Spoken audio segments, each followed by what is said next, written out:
రేవంత్ రెడ్డి గారు మీరు చాలా కష్టపడి పైకి వచ్చారు.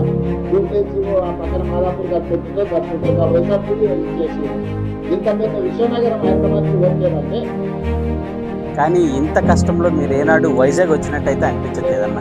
ఒకసారి వైజాగ్ విజిట్ చేయండి. విశాఖ మహానగరం అంటే ఈ మధ్యనే కేవలం భూముల ధరలు పెరిగినటువంటి ఒక నగరం కాదన్న. మన దేశాన్ని కాపాడే ఈస్టర్న్ నేవల్ కమాండ్ అనేది ఉన్న ఒక మహానగరం అన్న. విశాఖ అంటే ఒక రియల్ ఎస్టేట్ రాజధాని కాదన్న, భారతదేశానికి ఆదాయం తీసుకొచ్చే ఒక పోర్ట్ సిటీ అన్న.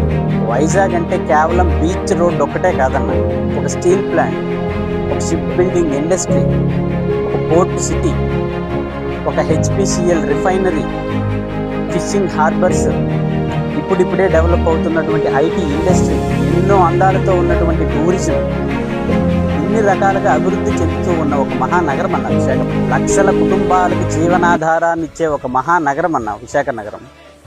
హైదరాబాద్కి ఐటీ ఒక బలమైతే విశాఖపట్నానికి డిఫెన్స్, పోర్ట్, టూరిజం, ఇండస్ట్రీ, ఇప్పుడిప్పుడే డెవలప్ అవుతున్న ఐటీ, ఇన్ని బలాలు ఉన్నాయి. ఒకవైపు భారీ పరిశ్రమలు, ఇంకోవైపు ప్రపంచం మెచ్చే ప్రకృతి అందాలు ఉన్నటువంటి ఒక మహానగరం అన్న విశాఖ. ఇలాంటి ప్రకృతి సిద్ధమైనటువంటి మహానగరాలు చాలా అరుదు ప్రపంచంలో.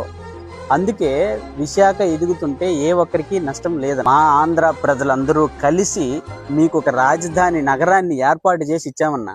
ఇప్పుడిప్పుడే ఎదుగుతున్నటువంటి మా విశాఖ నగరాన్ని ఎదగనివ్వండి.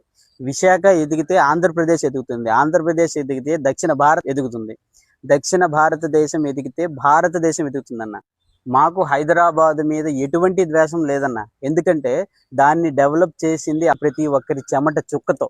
అలాగే వైజాగ్ అభివృద్ధిని కూడా గౌరవించండి అన్న. మెట్రో అనేది ఊరికినే ఇవ్వలేదన్న. మీరు ఒక్కసారి లెక్కలు చూసుకుంటే ఎక్స్టెంట్ అనేది ఎంత ఉంది, పాపులేషన్ అనేది ఎంత ఉంది, ఒక్కసారి చూసి మాట్లాడండి అన్న. థ్యాంక్స్, నమస్తే.